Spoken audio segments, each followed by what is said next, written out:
ये स्टूडेंट्स अस्सलाम वालेकुम। फॉर्मल मेथड्स के इस टॉपिक में मैं आपको वेलकम कहता हूँ। इस टॉपिक में हम सीक्वेंसेस के मुतालिक एक केस स्टडी डिस्कस करेंगे और हमारी केस स्टडी का नाम है डिस्क स्कैनर सिस्टम। अब डिस्क स्कैनर सिस्टम जो है बेसिकली एक सॉफ्टवेयर है that is design to keep track of damage blocks on the surface of a disk, जो कि क्या करता है कि किसी भी डिस्क की सरफेस के ऊपर जो डैमेज ब्लॉक्स होते हैं उनका ट्रैक रखता है। A disk is divided into a number of tracks। अब जो डिस्क होती है हमारे पास उसके अंदर क्या होते हैं, ट्रैक्स होते हैं। Each track into a number of sectors। फिर हर ट्रैक के अंदर हमारे पास मुख्तलिफ नंबर ऑफ सेक्टर्स होते हैं। जो हमारे पास एक ब्लॉक होता है वो किससे मिलकर बनता है, track number plus sector number. तो ये दो चीजें मिलकर हमारे पास एक ब्लॉक बनाती हैं। अब जब हम इस केस स्टडी की बात करेंगे तो इसको मॉडल करने के लिए हम जो क्लास यूज करेंगे उसका हम नाम क्या रखेंगे, डिस्क स्कैनर क्लास। अब ये हमारे पास डिस्क स्कैनर क्लास जो है उसकी यूएमएल नोटेशन है। इसमें हमारे पास एक कलेक्शन है डैमेज ब्लॉक्स के नाम से, और ये ब्लॉक की कलेक्शन है। पहला जो हमारे पास मेथड है वो कौन सा है, ऐड ब्लॉक। इसको हम दो इंटीजर वैल्यूज देते हैं, कौन कौन सी, ट्रैक नंबर और सेक्टर नंबर। तो उससे क्या होता है कि ये एक ब्लॉक नंबर बनाता है और उसको डैमेज ब्लॉक्स वाली कलेक्शन के अंदर ऐड करवा देता है। फिर उसी तरह हमारे पास रिमूव ब्लॉक वाला मेथड है। इसको भी हम ट्रैक नंबर और सेक्टर नंबर इनपुट करते हैं। उससे क्या करता है कि ये एक ब्लॉक नंबर बनाता है और उस ब्लॉक को डैमेज ब्लॉक्स वाली जो कलेक्शन है वहां से रिमूव कर देता है। फिर हमारे पास इस डैमेज, अगेन हमारे पास वही दो आर्गुमेंट्स हैं। ये हमें बताता है कि वो जो ब्लॉक इन दोनों इंटीजर से या सेक्टर नंबर और ट्रैक नंबर से मिलके बना है, तो क्या वो ब्लॉक जो है वो डैमेज ब्लॉक है या नहीं है।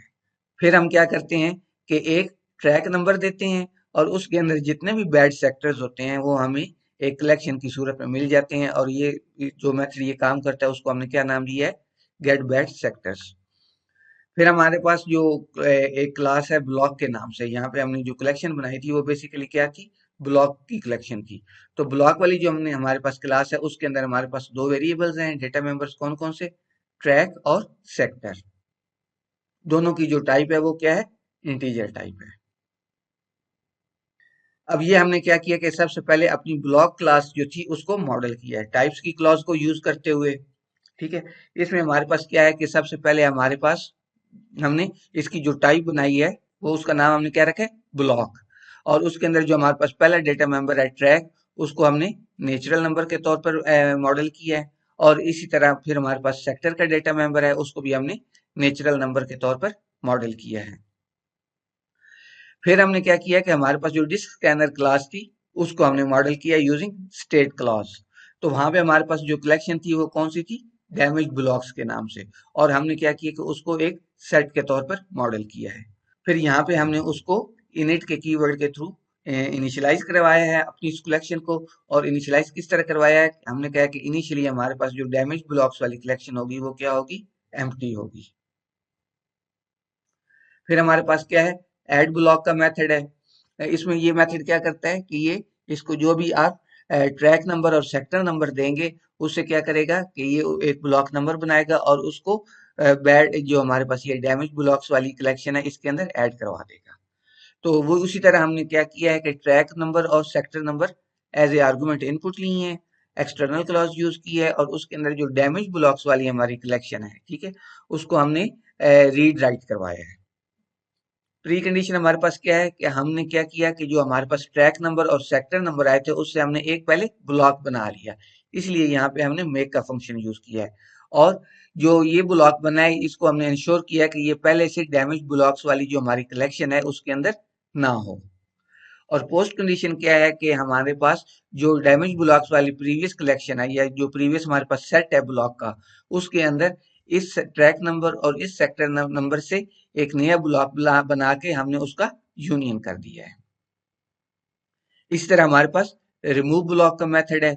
उस तरह हमने ट्रैक और सेक्टर नंबर इनपुट लिए, और डैमेज ब्लॉक्स जो है, ये जो हमारे पास ये ब्लॉक का सेट था इसकी हमने एक्सटर्नल क्लास यूज करते हुए इसकी एक्सेस बताई, कौन सी, रीड राइट। क्योंकि अब एक ब्लॉक ने रिमूव होना तो डेफिनेटली हमारे पास जो डैमेज ब्लॉक्स हैं इसकी जो ये सेट है इसने अपडेट होना है। प्री कंडीशन में हमारे पास क्या है कि जो हमने ब्लॉक बनाया है, ठीक है, इस ट्रैक और इस सेक्टर नंबर से, that should already B member of damage blocks set. तो यानी वो पहले से डैमेज ब्लॉक्स वाली जो कलेक्शन आई है, डैमेज ब्लॉक्स वाला जो सेट है उसके अंदर वो मौजूद होना चाहिए। और अब जब इसने इस ब्लॉक नंबर ने रिमूव होना है तो फिर हमने क्या किया कि डिफरेंस का ऑपरेटर यूज किया और पूरा हमारे पास जो डैमेज ब्लॉक्स वाली प्रीवियस कलेक्शन थी उससे हमने ये इस ट्रैक और इस सेक्टर नंबर से एक नया आप कह लें कि ब्लॉक बना के उसको डिफरेंस ऑपरेटर के थ्रू माइनस कर दिया है। फिर अब हम ये चेक कर रहे हैं कि जो हमने ट्रैक नंबर और सेक्टर नंबर दिया है इससे जो ब्लॉक बना क्या वो डैमेज है या नहीं है। और चूंकि अब हम ये चेक करें कि वो डैमेज है या नहीं है तो हमारे पास जो आउटपुट वैल्यू होगी वो क्या होगी, एक ट्रू या फॉल्स वैल्यू होगी। तो एक्सटर्नल क्लॉज यूज करते हुए हमने क्या किया कि जो डैमेज ब्लॉक्स वाली हमारी कलेक्शन थी उसकी हमने एक्सेस क्या बताई है, रीड ऑनली। प्री कंडीशन हमारी कोई नहीं है और अब हम ये ट्रू या फॉल्स वैल्यू रिटर्न कर रहे हैं बेस्ड ऑन द फैक्ट कि हमारे पास जो ब्लॉक बना क्या वो डैमेज ब्लॉक्स के सेट के अंदर मौजूद है या नहीं है, या उसका मेंबर है या नहीं है। फिर हमारे पास क्या है, गेट बैड सेक्टर्स के नाम से एक मेथड है। इसको हम क्या करते हैं कि एक ट्रैक नंबर देते हैं और उस ट्रैक के अंदर जितने भी बैड सेक्टर्स होते हैं उन सबको वो रिटर्न कर देता है in the form of A set. External clause के अंदर हमने डैमेज ब्लॉक्स वाली जो हमारा सेट है वो बताया है और उसकी एक्सेस हमने क्या बताई है, रीड ऑनली। क्योंकि अब हमने ना तो इसके अंदर कोई चीज ऐड करनी है और ना ही कोई चीज रिमूव करनी है, बल्कि सिंपल इसके अंदर इस ट्रैक के अंदर जितने भी हमारे पास बैड सेक्टर्स हैं उनको हमने रिटर्न करवाना है। तो इस वजह से यहाँ पे हमने जो एक्सेस बताई है वो क्या बताई है, रीड ऑनली एक्सेस बताई है। प्री कंडीशन हमारे पास कोई भी नहीं है। और पोस्ट कंडीशन में हम क्या कह रहे हैं कि हमारे पास जो डैमेज ब्लॉक्स हैं, ठीक है, उनके अंदर से हर ब्लॉक जो है, ठीक है, वह उसका हम क्या कह रहे हैं कि ट्रैक नंबर ले रहे हैं और वो ट्रैक नंबर जो है उसको मैच कर रहे हैं ये जो हमने as a argument track number pass की है। तो किसी भी ब्लॉक के अंदर जो हमारा ट्रैक नंबर है वो इस ट्रैक के जब बराबर आ जाएगा तो इट मीन्स कि हम इस ट्रैक नंबर वाले जो हमारे पास ब्लॉक है उसकी बात कर रहे हैं। तो उस ब्लॉक के अंदर जितने भी हमारे पास सेक्टर्स होंगे वो तमाम के तमाम हम क्या कर देंगे, आउटपुट कर देंगे in the form of set, क्योंकि यहाँ पे हमने करली ब्रेसेस जो हैं वो यूज किए हैं। तो यहाँ पे लिस्ट जो है ये बेसिकली हमारे पास एक ऐसा सेट बनेगा जिसके अंदर बैड सेक्टर्स जो हैं वो मौजूद होंगे और वो बैड सेक्टर्स आप कह लें कि किस ट्रैक के अंदर होंगे, ये जो हमने यहाँ पे ट्रैक एज ए आर्गुमेंट बताया है। एक चीज अब आप यहाँ पे नोट कर लें कि मैं इन एक्सप्रेशंस की और अब इसके बाद हम जितने भी ये एक्सप्रेशंस पढ़ेंगे या दूसरे लफ्जों में ये स्पेसिफिकेशंस पढ़ेंगे, मैं उनकी ज्यादा डिटेल में अब नहीं जाऊंगा, क्योंकि अब आपको ये चीज अच्छी तरह क्लियर हो गई है कि ये एक्सप्रेशंस जो होते हैं ये किसी भी लॉजिक को या किसी भी रिक्वायरमेंट को किस तरह से मॉडल करते हैं। तो अब मैं सिंपल आपको सिर्फ इतना एक्सप्लेन कर दूंगा कि कोई भी जो हमारे पास एक्सप्रेशन है किसी वीडीएमएल स्पेसिफिकेशन के अंदर वो टास्क क्या परफॉर्म कर रहा है।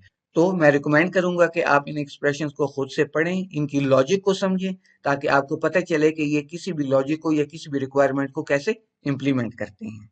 तो मुझे उम्मीद है कि इन कंसेप्ट की आपको समझ आ गई होगी। अल्लाह हाफिज।